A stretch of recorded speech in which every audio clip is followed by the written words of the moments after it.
Mari kita kenalan dengan Tokyo. Apa itu Tokyo? Jadi, Tokyo ini adalah runtime asinkronus untuk bahasa pemrograman Rust yang digunakan untuk membuat aplikasi networking dan I/O yang sangat cepat dan scalable ya. Dengan Tokyo, developer itu bisa menulis program yang menjalankan banyak task secara bersamaan atau biasa dikenal dengan concurrent ya, tanpa harus membuat banyak threads.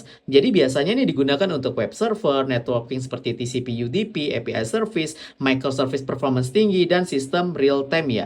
Jadi, Tokyo ini juga menyediakan fitur seperti Async I/O, networking, scheduler, timer, dan berbagai utility untuk menjalankan kode asinkronus di dalam Rust ya. Nah, pertama itu the stack ya. Artinya ini merupakan ekosistem dari Tokyo ya. Nah, kenapa infrastruktur asinnya Rust itu sangat kuat ya? Contoh di sini, dia pakai Mio ya. Mio ini sebagai low level I/O-nya. Terus dia punya tower, yang dimana tower ini middleware service-nya. Berikutnya dia punya tracing. Tracing ini digunakan untuk observability-nya. Dan berikutnya dia punya bytes yang digunakan sebagai buffer management-nya ya. Sekarang kita lihat contoh case-nya. Nah, berikut ini ada satu sampel code menggunakan Tokyo ya. Nah, pertama kita import dulu ya di bagian use Tokyo. Ini kita import dulu library-nya. Ya, tujuannya apa? Karena biar kita bisa pakai fungsi sleep, kita bisa pakai fungsi duration ya. Sleep itu untuk menunda eksekusi asin, dan duration itu untuk menentukan lama waktunya ya. Task pertama ya. Nah, di mana kita buat durasinya itu selama 2 detik, baru berikutnya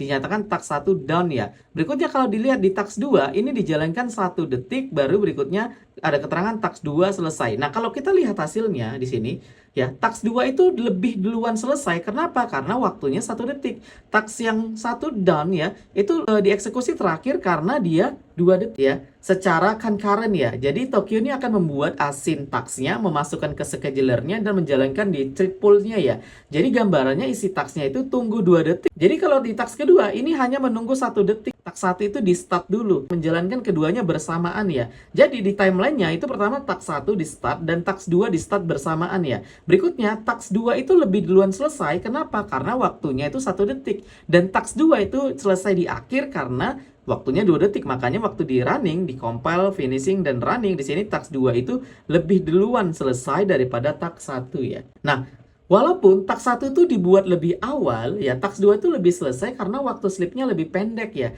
Jadi ini menentukan kita bisa menjalankan task 2 tanpa harus menunggu task 1 selesai ya. Nah, kenapa ini penting ya? Jadi total waktu yang dibutuhkan untuk mengeksekusi ini ya 3 detik ya. Tapi dengan Async Tokyo kita punya waktu 2 detik saja ya untuk menjalankan concurrent ini ya. Jadi ini lebih cepat. Selamat menggunakan Tokyo.